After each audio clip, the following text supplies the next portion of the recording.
Walking the streets of Tehran and many other cities across Iran right now, you wouldn't immediately be able to tell that there were protests happening last year. But there are definitely differences, mainly in how women are dressing, whether they're covering their hair or not. To counter this, the authorities have also made some moves with the redeployment of the morality police. I'm Moziar Motamedi, online correspondent for Al Jazeera English based in Tehran. And between us, the impact of Mahse Amini's death is still fresh in everybody's minds.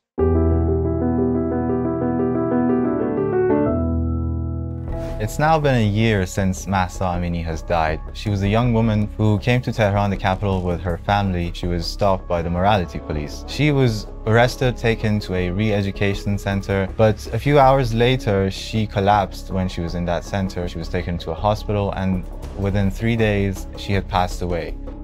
And within several days after that, protests had formed across Iran and people were chanting her name.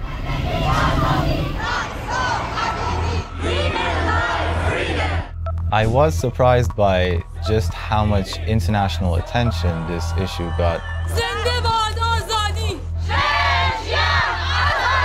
There were a lot of demonstrations in many countries.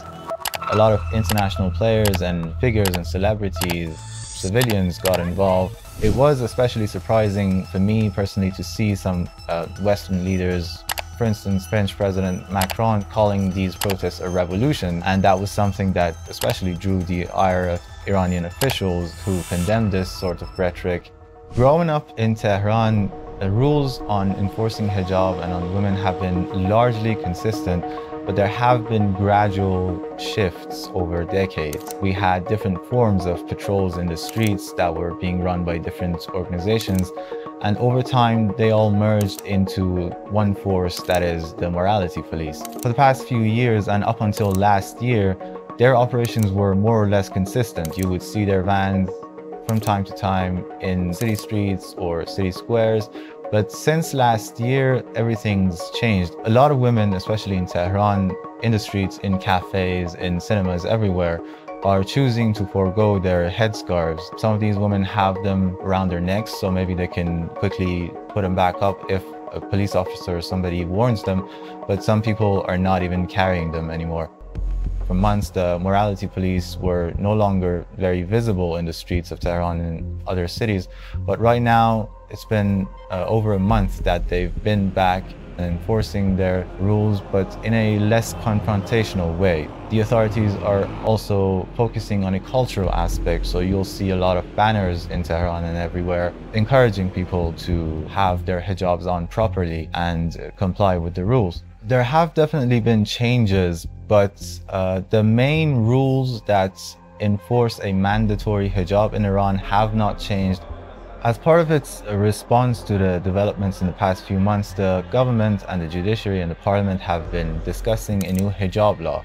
And this new law appears to include new financial penalties and other kinds of punishments for women. We don't have the details yet. We don't know when it's going to be implemented. Another recent development is that a number of professors in universities have been expelled or otherwise let go from their positions. And it does seem to be directly related to the protests and their support for protesters. Iran has seen several rounds of protests in the past few years, but never had they seen such intensity and such scale, and it hadn't gone on for months on end like this. And Mahse Amini's name always was at the center of this. And some of the women I spoke with said that this was a basic human rights issue for them. They wanted to decide how they want to dress and whether they want to cover their hair or not, and they just wanted to take control for themselves.